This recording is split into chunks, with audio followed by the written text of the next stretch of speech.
Halo guys, welcome back to my channel. Back again with me, Jane.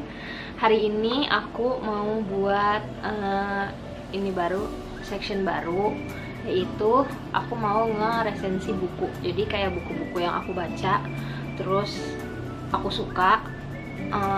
Sebelumnya kan aku pernah bikin tuh yang 7 buku untuk kalian baca itu. Nah ini kayak lebih fokus ke salah satu buku aja yang menurut aku pengen nyampein ke kalian gitu kan, karena belum tentu ini bukunya masih ada, aku juga nggak tahu. Terus mungkin beberapa dari kalian susah buat nyari bukunya gitu, tapi pengen tahu isinya apa, jadi aku bikin resensinya gitu.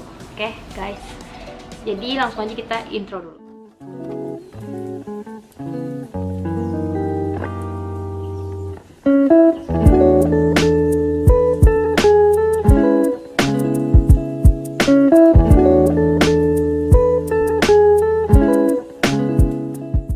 Untuk yang pertama, aku tuh mau nge-resensi buku ini guys, yang pernah aku masukin ke yang 7 buku harus kalian baca. Ini tuh ada, dan aku udah selesai bacanya, lama ya. Soalnya aku kalau baca kayak bukunya tuh banyak gitu, nggak satu-satu, jadinya ganti-gantian. Terus ini tuh judulnya Cara Pemimpin Besar Menginspirasi Orang untuk Bertindak, Start with Why, karangannya Simon Sinek. I don't know how to read that. Nah di sini aku kayak sambil baca gitu ya guys, soalnya ini kayaknya lagi retrograde dan itu pasti mempengaruhi aku ngomong gitu, kayak agak loading gitu. Selanjutnya, seperti esensi buku pada umumnya, kita masuk ke sinopsisnya kan, bener, sinopsisnya buku ini. Jadi di buku ini Simon Sinek itu menjelaskan bahwa ada 2 cara mempengaruhi perilaku manusia gitu, yaitu salah satunya itu memanipulasi dan satunya lagi itu adalah menginspirasi gitu guys. 2 cara ini kita bisa lihat kan di bisnis, politik. Manipulasi itu dari mulai yang tingkat besar sampai yang kecil di keseharian aja kita bisa lihat gitu kan. Contoh manipulasi itu adalah seperti misalnya tempat-tempat belanja dengan menurunkan harga, ngasih diskon, itu tuh termasuk contoh manipulasi supaya orang beli gitu loh. Terus mengadakan promosi, terus memanfaatkan rasa takut, terus kemudian pesan-pesan aspirasi dan lain-lain. Pokoknya banyak contoh dari manipulasi, mungkin kalian bisa cari tahu sendiri ya gitu. Contoh-contoh manipulasi pasti kalian tahu. Apa sih organisasi ini menggunakan cara manipulasi gitu untuk orang beli barang mereka atau pakai jasa mereka gitu, atau misalnya nonton video mereka gitu, karena sebenarnya mereka tuh nggak tahu kenapa pelanggannya itu adalah pelanggan mereka gitu. Jadi ketika suatu organisasi itu nggak tahu kenapa orang-orang mau ngebeli barang mereka, jadi mereka tuh nggak punya landasan untuk ngebuat orang tuh tetap beli barang mereka gitu loh guys. Dan cara termudah buat tetap orang beli barang ataupun pakai jasa itu adalah dengan cara manipulasi gitu, mempengaruhi perilaku seseorang. Di sini adalah konsumen gitu. Terus itu pun mengarah ke salah satu teori juga yang disebutkan sama Simon Sinek di buku ini, yaitu teori lingkaran emas. Apa sih lingkaran emas itu gitu kan? Lingkaran. Terus di sini di paling dalam itu ada mengapa, bagaimana, dan di sini di paling luar tuh apa. Jadi lingkaran emas ini adalah si Simon tuh mau menyampaikan ke kita kalau kita itu bisa mencapai lebih banyak, mempengaruhi lebih banyak orang, membuat orang lebih mendengarkan, membuat orang beli terus barang kita, pakai terus jasa kita, kalau kita itu memulai sesuatu apapun gitu ya. Bukan cuman bisnis, bukan cuman apapun, misalnya cita-cita ataupun mimpi kalian ataupun job gitu. Kalau kita memulai sesuatu itu dengan mengapa gitu loh guys. Jadi dari lingkaran tadi kita mulai dulu dari yang paling dalam, yaitu mengapa. Faktanya cuma sedikit perusahaan ataupun orang yang misalnya ditanya, mereka tuh tahu dengan jelas gitu loh kenapa mereka melakukan apa yang mereka lakukan gitu. Mengapa yang dimaksud Simon Sinek ini, misalnya nih ya, YouTube gitu. Waktu awal sebelum aku bisa menemukan mengapa aku nih, karena tiba-tiba kan aku pengen ngelakuin YouTube gitu ya guys, tapi aku di situ belum jelas gitu kan, aku pengen kenapa gitu kan di video yang pernah aku bikin gitu. Kalau misalnya cuman karena uang gitu kan, itu kan adalah sebab akibat gitu kan, itu menurut aku kayak efek samping gitu lah istilahnya kalau di obat. Kalau misalnya ini ya kita dapat duit, kalau kita kerja kita digaji gitu kan. Nah tapi ada sesuatu yang lebih dalam dari kita tuh buat dapat uang gitu loh, harus lebih deep dari itu. Nah itu tuh contohnya adalah mengapa ini. Jadi mengapa ini itu contohnya kayak kepercayaan ataupun keyakinan, isu perjuangan yang mau kita perjuangkan, mau kita sampaikan, perlihatkan dengan kita melakukan apa yang kita lakukan ini gitu loh guys.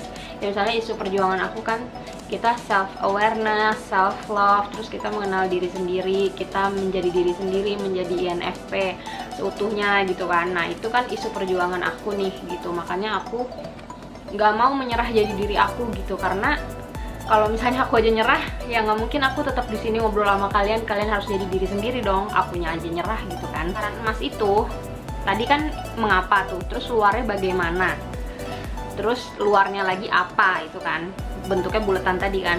Nah itu ternyata juga berhubungan dengan secara ilmiah, yaitu secara biologi dengan cara kerja otak kita guys. Jadi ini nih guys perbandingannya. Jadi ini tuh tadi kan yang mengapa, bagaimana, apa, lingkaran emas. Nah ini tuh cara kerja otak kita. Jadi otak kita tuh bentuknya kayak gini juga guys, 3 lingkaran utama otak. Yang paling dalam itu adalah otak limbik namanya.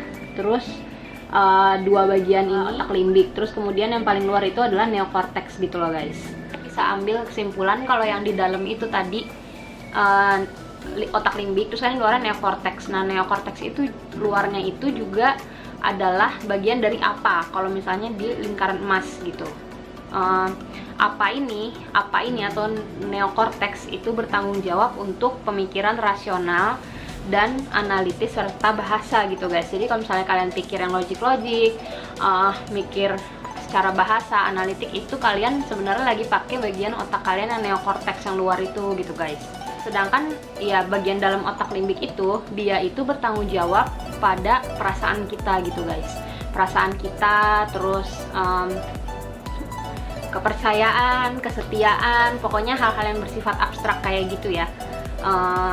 Terus juga, nah dia itu juga merupakan tempat yang kita gunakan kalau misalnya kita memilih suatu pilihan gitu. Jadi kita tuh memilih pilihan dengan pakai otak limbik gitu, dan otak limbik itu tidak mempunyai kemampuan bahasa gitu guys. Makanya kita kadang suka pengen milih sesuatu tapi kita tuh nggak bisa ngejelasin kenapa kita mau milih itu gitu. Nah otak limbik ini sama-sama bagian yang mengapa, yang paling dalam tadi kalau di lingkaran emasnya itu why.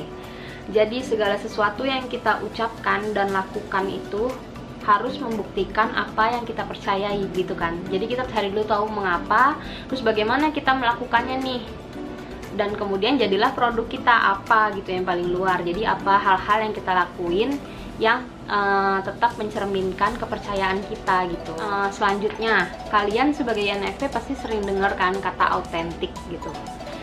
Buat INFP terutama, kita tuh penting banget gitu kan. Kita tuh mau jadi autentik, bukan mau jadi sih, emang tanpa kita mau pun kayak secara kita tuh kayak punya identitas sendiri gitu ya. Menurut kita tuh finding identity itu adalah core yang penting. Biasanya INFP tuh menjadi main concern mereka gitu loh. Jadi autentik itu adalah keadaan dimana lingkaran emas kita itu seimbang. Jadi segala sesuatu yang kita ucapkan dan lakukan itu benar-benar kita percayai gitu. Segala sesuatu yang datangnya dari kita gitu, hal-hal yang kita misalnya kita jual, kita lakuin, kita pokoknya hal-hal yang dari kita lah, itu semuanya linear gitu sama kepercayaan kita, sesuai dengan kepercayaan kita, dengan isu perjuangan kita gitu. Nah kalau hal itu seimbang, dari situ kita autentik gitu loh. Terus kalau untuk perusahaan, kalau misalnya mereka autentik nih, udah autentik dan mereka mempunyai mengapa yang jelas gitu. Nah disitulah mereka tinggal merekrut orang-orang yang kepercayaannya tuh sama apa yang mereka percayai gitu. Makanya kalau di perusahaan kan ada visi dan misi gitu ya, jadi penting gitu misalnya kita tahu visi dan misinya apa gitu, kemudian kita menyamakan visi dan misi kita gitu kan guys. Kalau misalnya kita benar-benar mau berkontribusi dan memberikan seluruh perhatian kita sama perusahaan itu gitu. Mungkin kalau aku pribadi sih, misalnya aku mau kerja gitu ya, apalagi aku akan menghabiskan kayak berpuluh-puluh tahun usia aku, misalnya kalian tahu kan kalau pensiun kan sampai udah 50 tahun segitu ya, berarti kan itu kan hampir lebih kayak setengah lebih hidup kita gitu kan guys.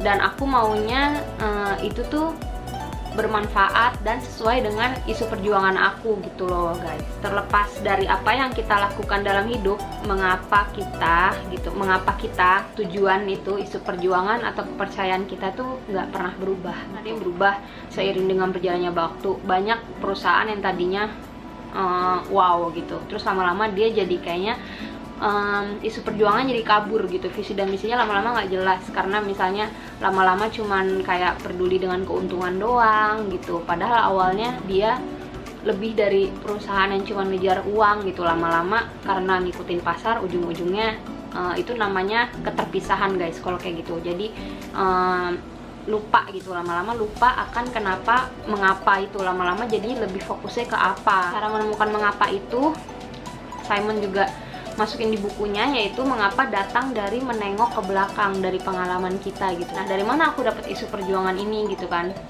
Aku mau jadi INFP seutuhnya, aku self love, self awareness gitu kan. Dari mana? Yaitu dari kehidupan aku sebelumnya gitu, dari pengalaman aku, gimana aku dulu tuh susah nerima diri sendiri. Jadi kalau misalnya ada semakin banyak orang yang bergerak dengan tahu mengapanya mereka, apa isu perjuangannya, kemudian mereka autentik dan tetap setia sama isu perjuangannya itu sebisa mungkin gitu, terus mereka merekrut orang-orang yang juga percaya sama mereka, apa yang mereka percayai gitu, itu akan mengubah dunia gitu. Nah, kalau di buku ini tuh contoh perusahaan yang berjalan seiring dengan lingkaran emas itu adalah Apple guys, yang kalian tahu ya, Steve Jobs. Oke, udah untuk sekarang segitu dulu resensi bukunya. Semoga nggak membosankan. Terus pokoknya kalau misalnya kalian mau tertarik sama buku, nonton video ini ya guys. Kalau misalnya enggak, udah lewatin aja, karena ini pasti nerd banget nih aku ngejelasin kayak ginian. Oke, ya udah, sampai jumpa di video berikutnya. Jangan lupa like, comment, dan subscribe. Terus see you in the next video. Dadah.